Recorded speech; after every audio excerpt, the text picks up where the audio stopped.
అందరికీ నమస్కారం. ఉదయాన్నే బ్రేక్ఫాస్ట్లోకి మనం ఎన్ని రకాల చట్నీలు చేసినా కానీ పిల్లలకి ఒక పట్టాన ఏవీ నచ్చవు. అయితే వాళ్ళ నోటికి ఎంతో నచ్చేలా ఎప్పుడు తినే కంటే కూడా కొంచెం ఎక్కువ ఇడ్లీలు తినడం కోసం ఎంతో రుచిగా ఉండే చట్నీ ఇప్పుడు చూసేద్దాం. దీనికోసం స్టవ్ మీద ప్యాన్లో 1 కప్పు వేరుశనగ గుళ్ళు వేసుకుని మంట లో ఫ్లేమ్లో ఉంచి కంటిన్యూస్గా కలుపుతూ వేయించుకోవాలి. ఇలా మంట లో ఫ్లేమ్లో ఉంచి వేయించినట్లయితే ఇవి లోపలి వరకు చక్కగా వేగి చట్నీ చేసినప్పుడు కమ్మటి వాసనతో చాలా రుచిగా ఉంటుంది. ఇవి ఇలా చక్కగా వేగిన తర్వాత స్టవ్ ఆఫ్ చేసి కొంచెం చల్లారనిచ్చి ఇలా పప్పు గుత్తితో ఒకసారి మెదుపుకొని పొట్టంతా తీసేయాలి. ఇలా మంచి రంగులో వేయించుకున్నట్లయితే ఇలా చట్నీ చేసుకోవడం కోసం మాత్రమే కాకుండా తినడం కోసం కూడా వాడుకోవచ్చు. ఇప్పుడు వీటిని పక్కన పెట్టుకొని స్టవ్ మీద చిన్న ప్యాన్లో 2 టేబుల్ స్పూన్ల నూనె వేసి నూనె కాగిన తర్వాత తినే కారానికి తగ్గట్టు 10 వరకు పచ్చిమిర్చీలను కట్ చేసిన ముక్కలు వేసి మంట లో ఫ్లేమ్లో ఉంచి కలుపుతూ వేయించుకోవాలి. ఇవి ఇలా చక్కగా వేగిన తర్వాత వీటిని ఒక గిన్నెలో తీసి పక్కన పెట్టుకోవాలి.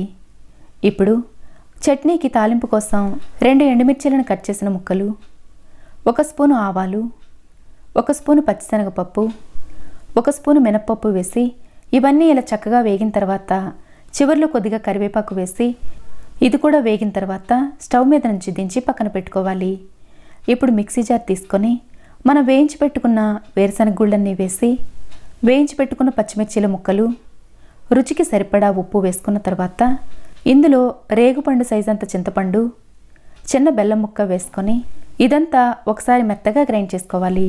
ఈ పచ్చడిలో ఉప్పు, కారం, పులుపు, తీపి అన్నీ సరిపడగా ఉంటేనే టేస్ట్ బాగుంటుంది కాబట్టి ఎక్కువ తక్కువ కాకుండా సరిగ్గా వేసుకోవాలి. ఇప్పుడు ఇందులో చట్నీకి సరిపడినన్ని నీళ్లు వేసుకొని మరోసారి గ్రైండ్ చేసుకొని దీన్ని ఒక గిన్నెలోకి తీసుకోవాలి. ఇలా గ్రైండ్ చేసేటప్పుడే టేస్ట్ చెక్ చేసుకుని అవసరమైతే ఉప్పు, చింతపండు, బెల్లం లాంటివి అడ్జస్ట్ చేసుకోవచ్చు. చట్నీ ఇలా కొంచెం గట్టిగా గ్రైండ్ చేసుకున్నట్లయితే ఫ్రిడ్జ్లో 2 రోజుల పాటు స్టోర్ చేసుకోవచ్చు. కొందరికి గట్టి చట్నీ అంటే ఇష్టపడతారు కాబట్టి ఇలాగే సర్వ్ చేసుకోవచ్చు.